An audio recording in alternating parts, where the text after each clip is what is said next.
शिवसेनेकडून उत्तर पश्चिम मुंबईतून रवींद्र बायकर यांना उमेदवारी, अमोल कीर्तीकर यांच्या विरोधात रवींद्र बायकरांमध्ये लढत। त्या नेत्यांना अनेक आश्वासनं देऊनही पाणी दिलं नाही, म्हणूनच त्या नेत्यामध्ये इथून निवडणूक लढण्याची हिंमत नाही।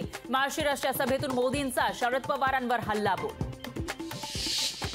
संविधान बदलण्यासाठी नवीन गुजरातचा आत्मा महाराष्ट्रात भटकतोय। भटकती आत्मा म्हणजे अंधश्रद्धा। मोदींच्या भटकत्या आत्म्याच्या वक्तव्यावर संजय राऊतांची प्रतिक्रिया।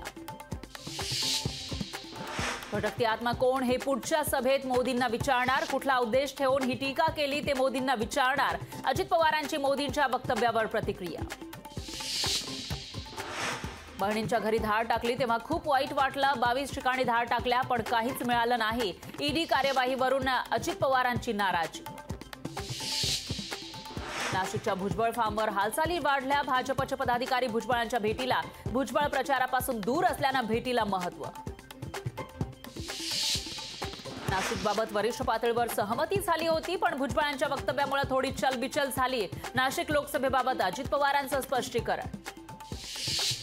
एकेकाळचे कडवट शिवसैनिक चंद्रकांत खैरे 5 वेळा नमाज पडायचं सांगतात। व्हिडिओ क्लिप दाखवत संजय शिरसाट यांचा हल्लाबोल। तर हिंदुत्वासाठी सर्टिफिकेटची गरज नाही, अंबादास दानवेंचा पलटवार।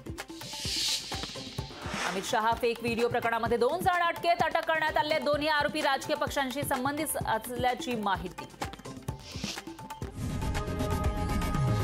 लोकशाही मराठी ऐका, पहा, जागरूक रहा।